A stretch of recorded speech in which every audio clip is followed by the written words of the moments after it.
దేవునికి స్తోత్రములు. ప్రభు పేరిట ఈ కార్యక్రమం వీక్షిస్తున్న ప్రియ దేవుని జనాంగమా, మీ అందరికీ నా హృదయపూర్వక శుభవందనాలు తెలియపరుచుకుంటూ ఉన్నా. ఈరోజు 120వ ఎపిసోడ్కి వచ్చాం. సబ్జెక్ట్ అయితే సృష్టికర్త. ఇది ప్రవచన్ టీవీ గుడివాడ. ఈ సృష్టికర్త సబ్జెక్టులో ఎవరో జరగబోయే విషయాలన్నీ చూపించగలరో భవిష్యత్తులో, ఇవన్నీ ఆయన నిజమైన దేవుడు, ఆయన సృష్టికర్త అనే సబ్జెక్టు మీద పండిట్ ధర్మప్రకాష్ శర్మ గారికి వచ్చినటువంటి ఒక దర్శనం బేస్ అయి ఆయన యేసు ప్రభు వైపు ఎలా వచ్చాడు అని చెప్తూ, అట్లాంటివి నాకు 39 దర్శనాల దాకా ఉన్నాయి అని చెప్పుకుంటూ వస్తూ 25 దర్శనాల దాకా మీకు చెప్పేశాను. ఇక 26వ దర్శనానికి వద్దాం. ఇదివరకు దర్శనం ఏంటి? కరోనా గురించి. 9 నెలల ముందే మార్చిలో వచ్చింది. అది మార్చి 2020 ఆ ప్రాంతంలో వచ్చింది కరోనా. దానికి ముందుగా 9 నెలల ముందు ఈ దర్శనం నాకు అప్పుడు రావటం జరిగింది. కాబట్టి అది మే నెలలో ఈ దర్శనం వచ్చిన తర్వాత మార్చి 2020 నుంచి కరోనా వ్యాప్యంలో జరిగింది. ఈ కరోనా రావక ముందే 9 నెలల ముందే అది దేవుడు చూపించాడు. 2 దర్శనాలు చూపించాడు. అది మీ ముందుకు తీసుకొచ్చా కిందసారి ఎపిసోడ్లో. ఇప్పుడు 15/2/2020 అంటే మార్చిలో, అంటే ఒక నెల తర్వాత కరోనా వస్తుందనగా ఒక విషయం దేవుడు నాకు చూపించాడు. ఒక నెల తర్వాత కరోనా వస్తుందనగా ఒక విషయం చెప్పాడు. ఏంటి అది? 15/2/2020 వచ్చింది. దానికి పుస్తకంలో దాని సంఖ్య 81వ సంఖ్య అది ఇచ్చాను నేను. 81వ దర్శనం. 15/2/2020 తెల్లవారుజామున కలలో ఇనుప పోగరతో లిఖించవలెను అనే స్వరం పదే పదే వినిపించింది. మెలకు వచ్చేసింది. ఒక స్వరం వినిపిస్తుందంటే ఇనుప పోగరతో లిఖించు, ఇనుప పోగరతో లిఖించవలెను అని వస్తుంది పదే పదే చాలాసార్లు. అంటే దేవుడు మాట్లాడతాడు. నాకు ఈ దర్శనాలలో అట్లాగే దేవుడు మాట్లాడతాడు. తెల్లవాళ్ళు చెవుల్లో వినిపిస్తుంది. ఆ పొద్దున్న లేచి ఏంటి అని చూసుకుంటూ ఉంటాం. వాక్యం అయితే వాక్యం రెఫరెన్స్. కానీ ఇనుప పోగరతో లిఖించవలను అని చెప్పి మరి వస్తుంది. కానీ 2014లో దీనికి 6 సంవత్సరాల ముందుగా ఒక బుక్ రాయాలి అనే విషయం రాయని దేవుడు చూపిస్తే, బుక్ మనమే రాస్తాము, మనం రాయలేములే అనుకుంటున్నాం. కాబట్టి ఆ బుక్ విషయం నాకు అంతగా పెద్దగా పట్టి మనం ఇప్పుడు రాయలేము అనే లెక్కే మనకి ఉంటున్నాం.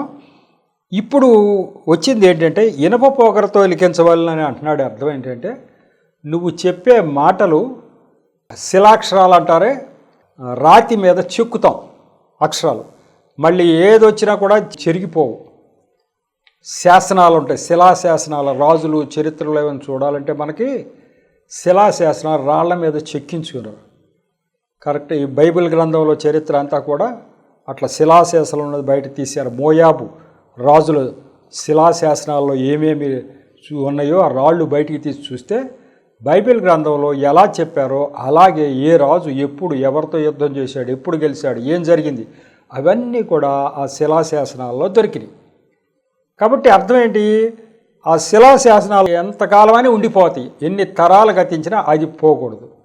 అట్లా ఉండాలట. ఏది? నా సాక్ష్యం. అదే నా సాక్ష్యం. బుక్ రాయాలి. నేనేం చేస్తున్నా? చర్చి టు చర్చి వెళ్ళి పేపర్ల కరపత్రాలు పంచి నా సాక్ష్యం చెప్తా ఉన్నా. అది ఇనప పోగరతో లిఖించినట్టు అయిపోద్దా? వింటారు, మర్చిపోతారు. ఇనప పోగరతో లిఖించినట్టుగా ఉండటం అంటే అర్థం ఏంటంటే ఖచ్చితంగా బుక్ ప్రింట్ కావాలి. బుక్ అయితే ఎక్కడికి పోదు. కరపత్రం అనుకో, చదివి పక్కన పడేస్తారు, అటు పారేస్తారు, ఇటు. పుస్తకం ఎక్కడికి పోదు. అది ఆయన ఉద్దేశం. ఎప్పుడు ఇనుప పోగరతో లిఖించవలను అని అంటారు. అంటే అర్థం ఏంటి? నీకు బుక్ రాయమని ఎప్పుడో చెప్పా, నువ్వు అది చూయట్లేదు. అది చేయకపోగా ఈ యొక్క కరపత్రాలు విపరీతంగా వస్తున్నాయి. వేలకు వేలు. 6 పేజీల కరపత్రం 28,000 కాపీలు పంచాను నేను. ఇన్ని వేలకు వేలే వెళ్ళిపోతున్నాయి. కానీ ఇనుప పోగరతో లిఖించినట్టుగా లేదబ్బాయి, నీ సాక్ష్యం అట్లా కావాలి అంటున్నాడు దేవుడు. కాబట్టి అప్పటికి రాసుకున్న ఎక్స్ప్లెనేషన్ అప్పుడు కూడా వెలగల. ఇనుప పోగరతో లిఖించమంటే అప్పుడు కూడా నాకు బాగా వెలగల. అప్పుడు నేనేం రాసుకున్నానంటే ఎక్స్ప్లెనేషను, ఈ కళ ద్వారా నా సాక్ష్యం కాపీలు విస్తారంగా పంచమని, ప్రజలకు అర్థమయ్యేటట్లు దేవుని జ్ఞానం చెప్పమని దేవుడు ఆదేశించినట్లు గ్రహించాను అని రాసుకున్నా. ఏమనుకుంటున్నా? ఇంకా పంచాలి కావాలి ఎక్కువగా. ఈ కాపీలు ప్రతి చర్చిలో 40-50 కరపత్రాలు ఇస్తున్నా కానీ ఇంకా పంచాలు కావాలి, సాక్ష్యం కాపీలు ఇంకా పంచమని, ప్రజలకు అర్థమయ్యేటట్టుగా దేవుని జ్ఞానం చెప్పమని, సాక్ష్యంలో బాగా జ్ఞానం రంగరించిపోయమని, ఇనప పొగరతో లిఖించమంటే అట్లా జ్ఞానయుక్తంగా చెప్పమని అంటున్నారేమో దేవుడు అనుకున్నా. కానీ దాంట్లో అర్థం అది కాదు. నువ్వు ఎంత జ్ఞానయుక్తంగా చెప్పినా అది ఒక పుస్తకం రూపంలో వెళితే అది పర్మనెంట్గా పడి ఉంటుంది అని దేవుడి ఉద్దేశం.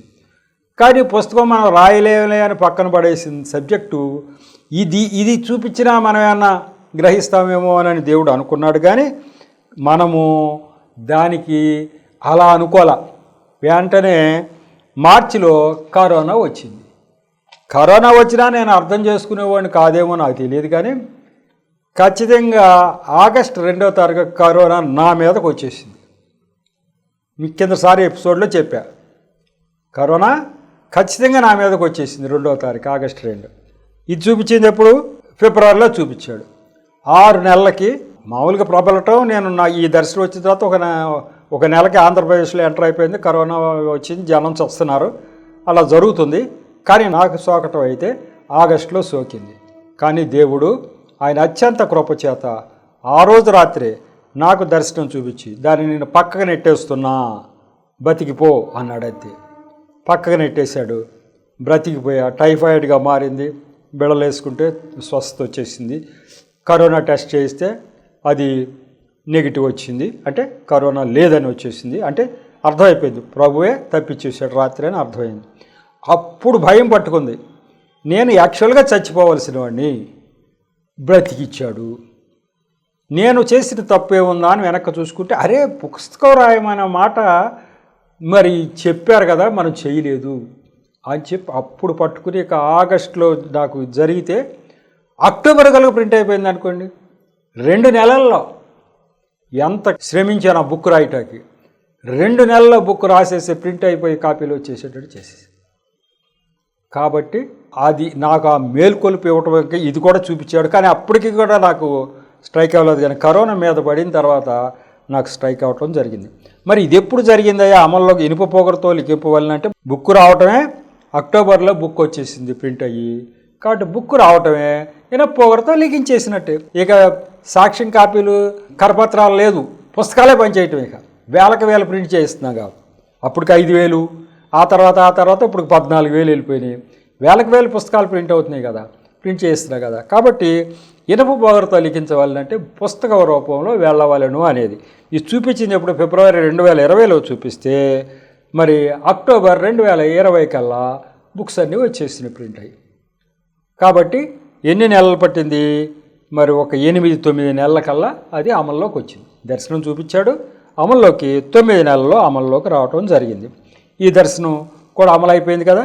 ఇక తర్వాత దర్శనం ఒకటి ఉంది. ఆ దర్శనం పుస్తకంలో ప్రింట్ కాలేదు, కానీ మరి రాసుకున్నాను. ఆ దర్శనం కూడా అమల్లో మొదటి నుంచి అమలు అవుతూనే ఉంది. అది ఒకసారి స్టాండర్డ్ చేశాడు దేవుడు. ఆ దర్శనం ఏంటి అంటే, నా పిలుపు ఒక ప్రవక్త పిలుపు అని ఈ అన్ని దర్శనాల ద్వారా తెలుస్తుంది. కానీ ఒక మనిషి ద్వారా మీరు ప్రవక్త అని చెప్పించాడు ఒకరోజు రాత్రి దేవుడు. ఒక మనిషి ద్వారా మీరు ప్రవక్త, దేవుడు మిమ్మల్ని ప్రవక్తగా వాడుకుంటున్నారని వీళ్ళు చెప్పారు. దేవుడే ఒక మనిషి రూపంలో వచ్చి మీరు ప్రవక్త అని చెప్పేశాడు. అది అప్పుడు బుక్లో ఎందుకు, అది 31/12/2020 బుక్లో ప్రింట్ చేయలా. ఎందుకు ప్రింట్ చేయబడలేదు అని అంటే, మరి నేను ప్రవక్త అని చెప్పుకోవటం, మరి అదేదో నన్ను నేను హెచ్చించుకోవటంలాగా అవుతుందేమో, ఎందుకులే అని చెప్పి నేను అప్పుడు అనుకున్నా. కానీ చెప్పాలిగా, దేవుడు నువ్వు నా ప్రవక్త అబ్బాయిని దర్శనం చూపిస్తే నేను చెప్పొద్దు అందరికీ? ఎవరికైనా చూపించాడు అట్లని? నువ్వు నా ప్రవక్త అని ఎవరికైనా చూపిస్తే చెప్పకుండా ఉంటారా? చెప్పాలి. కాబట్టి అది అప్పుడైతే ప్రింట్ చేయబడలేదు, కానీ మీకైతే చెప్తున్నా. తర్వాత అందరికీ నేను ఇది చెప్పుకుంటూనే వస్తున్నా. కాబట్టి ఏంటి అసలు ఆ దర్శనం ఏంటి, ప్రవక్త అది ఎట్లా చెప్పాడు అనే విషయం మీకు చెప్తున్నా. 31/12/2020లో వచ్చింది. అది ప్రింట్ కాలేదు, కానీ మరి మీకు అది చదివి వినిపించేస్తాం. ఈరోజు తెల్లవారుజామున కల్లో ఒక దర్శనం ఇలా కలిగింది. నేను మురికి నీళ్లలో నడుచుకుంటూ వెళుతున్నాను. నా ఎదురుగా కొంతమంది మనుషులు నడుచుకుంటూ వస్తున్నారు. చీకటిగా ఉంది. నేను కష్టపడి వారిని తప్పించుకుంటూ మెరక ప్రదేశానికి వచ్చాను. అక్కడ బీచ్ సెంటర్లో మా స్నేహితుడి హోటల్లోకి వెళ్ళారు. ఆ హోటల్లో కూర్చున్న ఒక ఆయన, మీరు ప్రవక్త కాబట్టే పాస్టర్లలో లోపాలు ఎత్తిపట్టి చెప్పగలుగుతున్నారు అంటున్నాడు. నేను, అది మీకెలాగూ తెలుసు, రాత్రి నా మీటింగ్ అని వచ్చారా అన్నాను. అతడు చిరునవ్వు నవ్వుచూ నన్ను చూచి, నేను మీ మీటింగ్కి వచ్చానండి, అంతా విన్నాను అన్నాడు. మీకు నా ప్రసంగం నచ్చిందా అన్నాను. చాలా బాగా నచ్చింది అంటున్నాడు. కళ అంతం అయిపోయింది. ఇది నేను ఏదో మా ఊరి నుంచి బీచ్ సెంటర్ వచ్చి మచిలీపట్నం రావాలి ఎప్పుడైనా. మా ఊరి నుంచి బీచ్ సెంటర్కి వచ్చే దారిలో ఆ మురికి నీళ్ళలో ఎందుకో నడుచుకుంటూ వస్తున్నా. మనుషులు ఎదురు వస్తున్నారు నీళ్ళలో. ఆ బీచ్ సెంటర్కి రాగానే మా యొక్క స్నేహితుడు హోటల్ ఉంటుంది అక్కడ, దాంట్లోకి వెళ్ళగానే అక్కడ హోటల్లో అప్పటికే టీ తాగుతున్న మనుషుల్లో ఒక ఆయన నన్ను చూచి, మీరు ప్రవక్త అని చెప్పేశాడు. ఆయన ఎవరో నాకు తెలియదు. ఆయన ఏమంటాడు, మీరు ప్రవక్త కాబట్టే పాస్టర్లలో లోపాలు ఎత్తిపట్టి చెప్పగలుగుతున్నారు అన్నాడు. ఇదేంటి? ఆ రాత్రే, ఏది 31/12 వచ్చిన రాత్రే ఒక సంఘటన జరిగింది. ఒక మీటింగ్లో నేను మరి పాస్టర్లలో కొద్దిగా లోపాలు విమర్శిస్తూ మాట్లాడేశాను. పాస్టర్లు కొంతమంది తప్పులు చేస్తూ ఉంటారు కదా, అవి వచ్చేసి నేను నా నోటి అంట. మరి వాళ్ళు బాధపడతారు కదా జనరల్గా. ఏమో నా నోటి అంట వచ్చేసినాయి. ఇంటికి వచ్చేసిన తర్వాత, ఇది 31వ తారీఖు కదా, 30వ తారీఖు రాత్రికి అది జరిగింది. ఆ తెల్లారితేనే ఇక 31. అంటే రాత్రి 10ంటికి జరిగినటువంటి సంఘటనని ఇంటికి వచ్చి పడుకున్న తర్వాత ఈ దర్శన రూపంలో చూపించాడు ఆ జరిగిన సంఘటన. ఇలా మామూలుగా విమర్శనాత్మకంగా కొంచెం చెప్పేశా. మా క్రైస్తవులు అన్న వాళ్ళు ఇలా తప్పులు చేయకూడదు, పాస్టర్లే తప్పులు చేస్తున్నారు, ఏదో వచ్చేసినాయి మాటలు.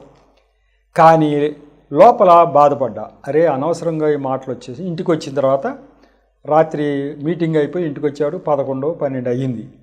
కానీ మనసులో కొంచెం బాధ ఉంది, అరే ఇలా మాట్లాడేశానేంటి అని చెప్పి అనుకుని పడుకున్నా. ఆ రాత్రి దర్శనం ఇది. అంటే మీరు ప్రవక్త కాబట్టి అలా మాట్లాడారు అంటున్నాడు ఒక ఆయన.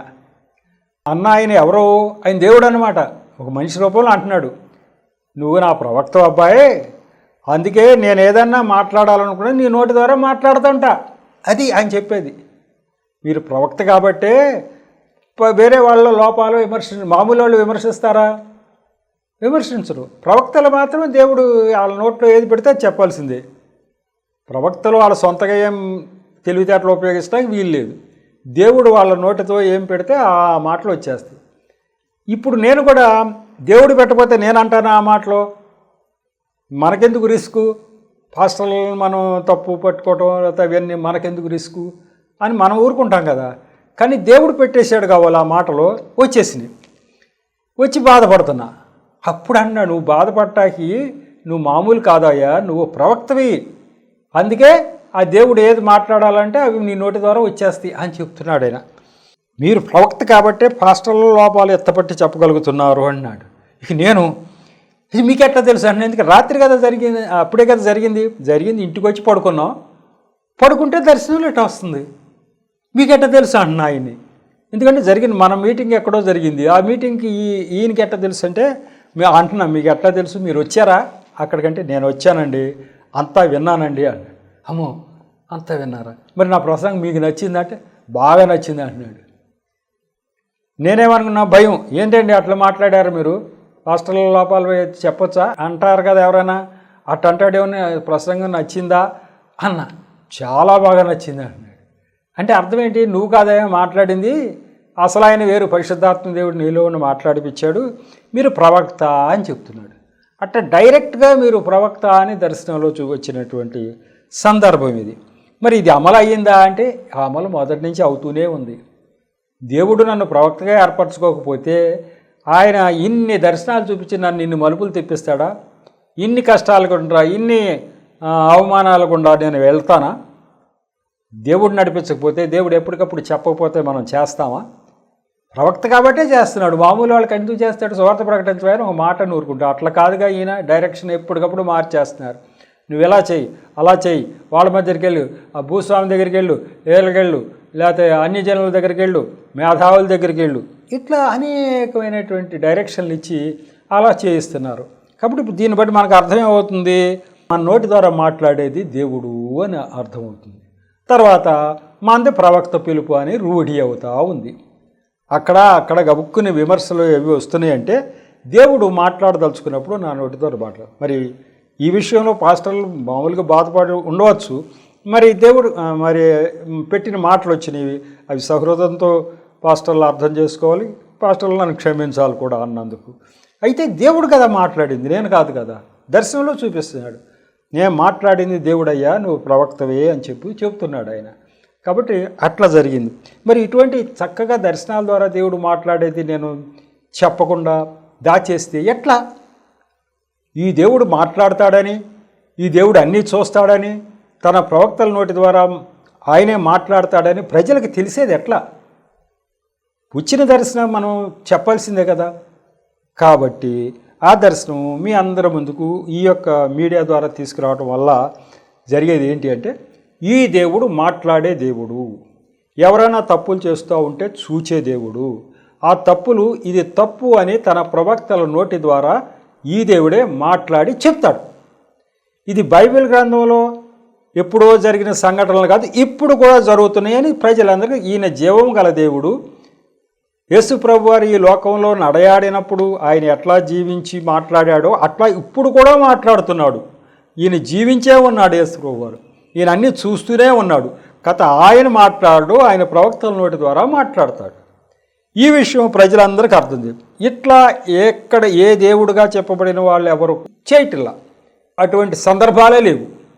అంతా ఒక బైబిల్ గ్రంథం దేవుడు వల్లే జరుగుతుంది. అంటే ఆయన జీవము గల దేవుడు, ఆయన నిరంతరము మరి జీవించి ఉన్న దేవుడు అని మనకు అర్థమవుతూ ఉంది. ఇకపోతే మరి ప్రవక్తగా ఎక్కడెక్కడ ఏమేమిటి ఆయన మరి చేశాడో నేను చూసుకుంటే చాలా ఆశ్చర్యకరంగా మరి నా 33వ దర్శనంలో, అంటే ఈయన ప్రవక్త అని అంటానికి వీలైనటువంటి దర్శనాలు కొన్ని ఉన్నాయి.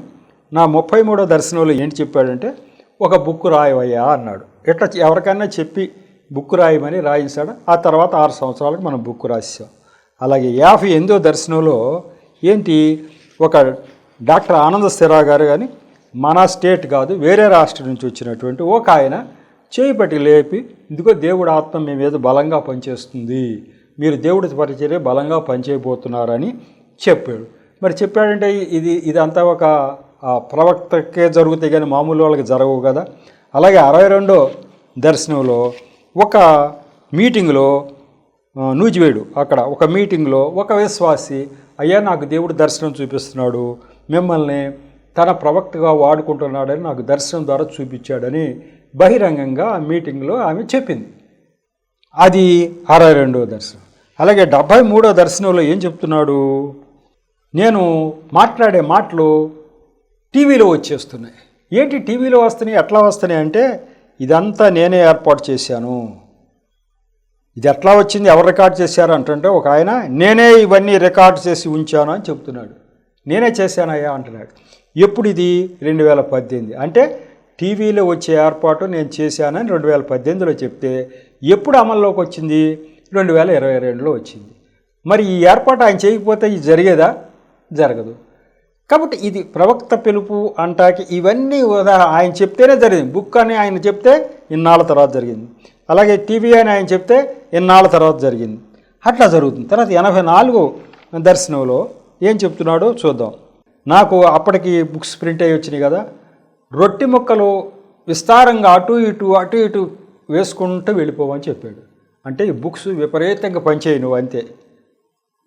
నువ్వు వేసుకుంటూ వెళ్ళిపోతే, నేను వెళ్ళిపోతే అనేకమైనటువంటి పక్షులు, అనేకమైనటువంటి జంతువులు వచ్చేసి వాటిని ఆనందంతగా తింటున్నాయి. ఆ వేసిన ప్రతి మొక్క చక్కని స్వీట్ వాసన వస్తుంది. అంటే ఈ జ్ఞానం రంగరించినటువంటి నా బుక్ చదివిన వాళ్ళకల్లా ఆనందం కలిగిస్తుంది. కాబట్టి విపరీతంగా నువ్వు పనిచేసేయమని చెప్పి దర్శనం. విపరీతంగా పనిచేయమని చెప్పకపోతే మనం విపరీతంగా పంచుతామా, వేలకు వేలు పంచుతామా? లిమిటెడ్గా పంచుతాం. కానీ విపరీతంగా పంచమన్నాడు. 84వ దర్శనం. అట్లాగే 85వ దర్శనం, దాంట్లో బ్యూరోక్రాట్స్ అని రాసి చూపించాడు. అంటే ఎవరైతే మేధావులు సంఘంలో ఉంటారో, ఎవరైతే విజ్ఞానవంతులు ఉన్నత వర్గాల్లో ఉంటారో వాళ్ళందరికీ కూడా నీ బుక్స్ పంచమని రాసి మరీ చూపించాడు. అందుకే పంపించాం. ఎన్నో అవాకులు చెవాకులు వచ్చిన తర్వాత 85వ దర్శనం బ్యూరోక్రాట్స్ పంచడం, ఇక వరుసనే ఈ 2021 ఆఖరి నుంచి 2022 మొదట్లో విపరీతమైన దర్శనాలు చూపించాడు. ఎందుకంటే 2021 ఆఖరిలో నేను సువార్త ప్రకటన ఆపా. ఎందుకు ఆపానంటే నా ఆరోగ్యం కొంచెం తేడా వచ్చింది, ఆరోగ్యంలో తేడా వచ్చింది. కాబట్టి సువార్త ప్రకటన 3 నెలలు ఆగింది. ఈ 3 నెలల్లో 4 దర్శనాలు చూపించాడు. నువ్వు ఆపటాకి లేదు, నువ్వు స్పీడ్గా చేయాల్సిందని చెప్పేసి. 1/11/2021 86వ దర్శనం, అది లెమ్ము తేర్జరి లెమ్ము నీకు వెలుగు వచ్చి ఉన్నది అన్నాడు. అంటే నీకు ఆరోగ్యం వచ్చింది లే అన్నాడు. ఆరోగ్యం అప్పుడే వస్తుంది, చల్ ఇక నువ్వు వెళ్ళిపో అని చెప్పేశాడు. అట్లాగే తర్వాత దర్శనంలో మరి ఒక దర్శనంలో జంతువులను పట్టుకుపోయే వాళ్ళు వచ్చారు. నాకెందుకులే అని నేను ఇంట్లో దూరుతున్నా. నో, నువ్వు వెళ్ళి వాళ్ళని రక్షించకపోతే వాళ్ళు అన్యాయం అయిపోతున్నారు అని చెప్పి దర్శనం వచ్చేసింది. ఎప్పుడు ఇది 2022 జనవరిలో. అలాగే 2022లో మరి మా తాతయ్య గారు ఆయన ట్రిప్పర్ మీద నుంచి పడిపోయి మరి క్రష్ అయిపోయి బాధపడుతూ ఉంటుంది చూపించి, నువ్వే దీనికి కారణం, నీ నిర్లక్ష్యం వల్లే ఆయన ఆత్మ నశించిపోయింది అని నన్ను హెచ్చరించడం జరిగింది.